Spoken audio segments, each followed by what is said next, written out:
और चित्तो दोनों ने ठानी कि वे रेस लगाएंगे कि कौन पहले चांद पर पहुंचता है।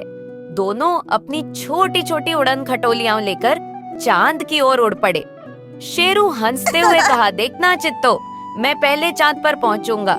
चित्तो मुस्कुराते हुए कहा, हाँ, सपना देखो मत शेरू, मैं तुमसे पहले पहुंच जाऊंगी। जैसे ही दोनों चांद पर पहुंचे, वहां अचानक एक डरावनी चुड़ैल प्रकट हो गई। चुड़ैल की आंखें चमक रही थीं और उसने दोनों की ओर देखते हुए डरावनी हंसी लगाई। चुड़ैल डराते हुए कही, तुम लोग कौन हो? यहाँ क्या कर रहे हो? शेरू और चित्तो थोड़ा घबराए, पर शेरू ने हिम्मत जुटाई और मजाक में चुड़ैल से बोला, हम तो रेस लगाने आए हैं, लेकिन लगता है तुम यहाँ हमें डराने का इनाम लेने आई हो। चुड़ैल को सुनकर चित्तो भी हंसने लगी और फिर शेरू ने चुड़ैल की ओर मस्ती में झपट कर कहा, चलो अब तुम भी रेस में भाग लो, देखते हैं कौन जीतता है। चुड़ैल हक्की बक्की रह गई और डर कर चांद की दूसरी तरफ भाग गई। एक रात शेरू जंगल में टहल रहा था कि अचानक एक चुड़ैल उसके सामने आ गई। चुड़ैल बोली, मैं तुझे खाने आई हूँ। शेरू मुस्कुराते हुए बोला, खाने से पहले मेरी एक बात सुन लो, तुम्हारे जैसी चुड़ैलें तो रोज मुझे खाने आती हैं, लेकिन मैं उन्हें एक सीक्रेट रेसिपी सिखाकर भेज देता हूँ। चुड़ैल चौंक गई और बोली, सीक्रेट रेसिपी? शेरू बोला, हाँ, जो चुड़ैल ये रेसिपी सीख लेती है वह दूसरी चुड़ैलों की रानी बन जाती है। चुड़ैल लालच में आ गई और बोली, मुझे सिखाओ। शेरू ने कहा, ठीक है, लेकिन पहले अपनी आंखें बंद करो। जैसे ही चुड़ैल ने आंखें बंद की, शेरू वहाँ से भाग खड़ा हुआ। पीछे से चुड़ैल चिल्लाई, शेरू धोखेबाज। शेरू दूर से हंसते हुए बोला, चालाकी ही असली सीक्रेट रेसिपी है। शेरू धोबी नदी किनारे कपड़े धोने में मग्न था। वह हर कपड़े को जोर से पकड़ता और पटाक पटाक करके धोता। उसके कपड़े धोने की आवाज दूर तक गूंज रही थी। तभी नदी से एक चुड़ैल धीरे धीरे मटकते हुए बाहर आई और शेरू की ओर बढ़ने लगी।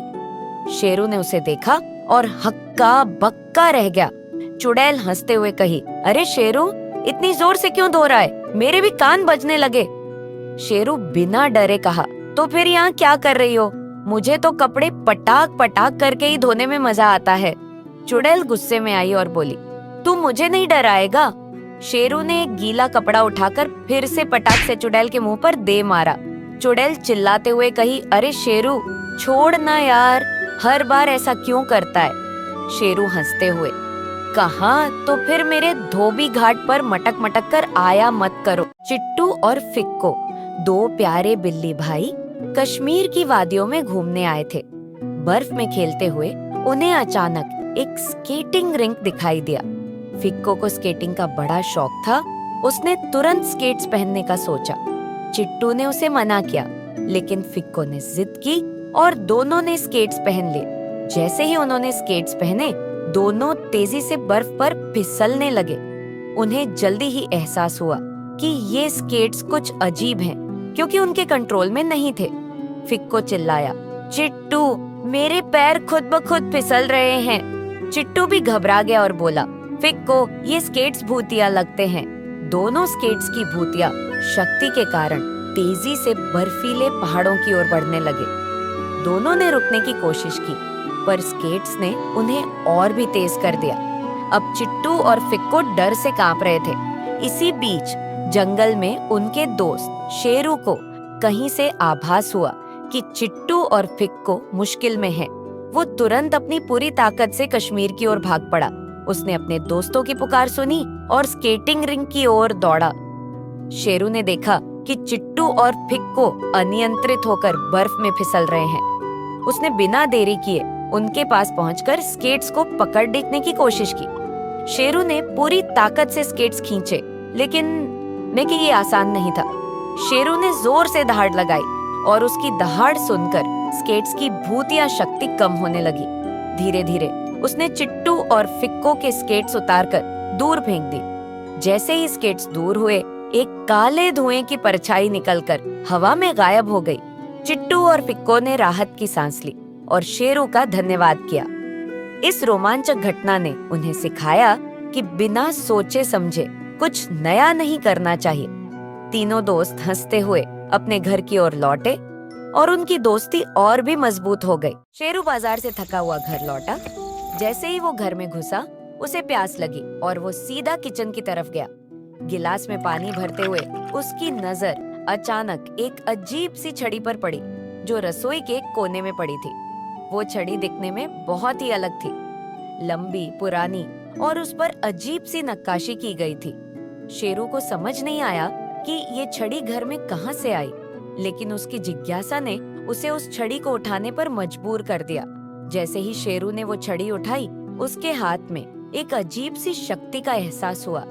पहले तो उसे अच्छा लगा, लेकिन तभी कुछ अजीब होना शुरू हुआ। उस छड़ी का असर शेरू पर ऐसा हुआ कि उसकी हरकतें बदलने लगी। शेरू पहले हंसमुख था, लेकिन अब उसका चेहरा गुस्से और हैरानी में बदल गया था। वो बिन वजह अजीब अजीब चीजें करने लगा। कभी घर के सामान को इधर उधर फेंकने लगता, कभी दीवार पर खरोंचे मारने लगता। उसे समझ नहीं आया कि उसके साथ क्या हो रहा है।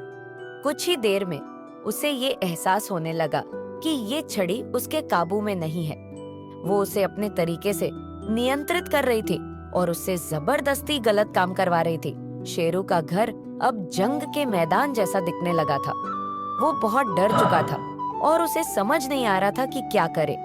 तब उसके दोस्त ने उसे सुझाव दिया कि वो गांव के बाबा जी के पास जाएं, जिन्हें लोग शेरू बाबा कहते थे। वो बहुत विद्वान थे और ऐसी चीजों का इलाज जानते थे। शेरू बाबा के पास पहुंचते ही शेरू ने अपनी परेशानी बताई और वो भूतिया छड़ी भी दिखाई। शेरू बाबा ने जैसे ही छड़ी को देखा, उनका चेहरा गंभीर हो गया। उन्होंने शेरू को समझाया, बेटा, ये कोई साधारण छड़ी नहीं है। इस पर एक प्रेत आत्मा का वास है, जो इसे उठाने वाले पर हावी हो जाती है। शेरू बाबा ने मंत्रों का जाप शुरू किया और छड़ी पर जल से कुछ छिड़का।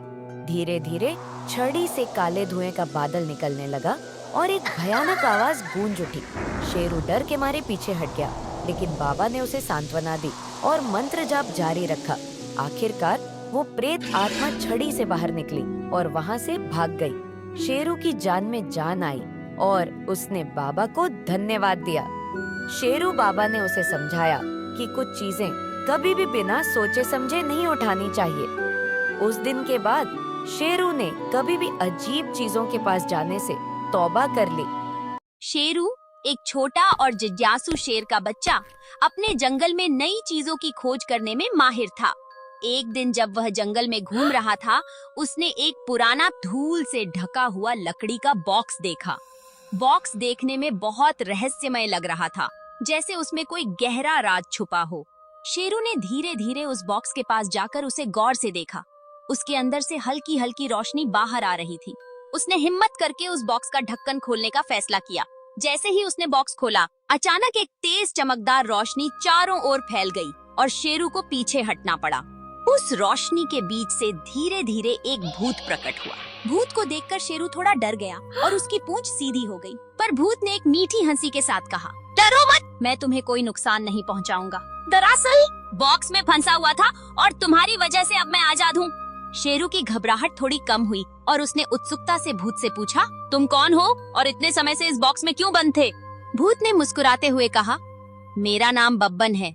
मैं एक दोस्ताना भूत हूँ, लेकिन बरसों पहले एक जादूगर ने मुझे इस बॉक्स में कैद कर दिया था।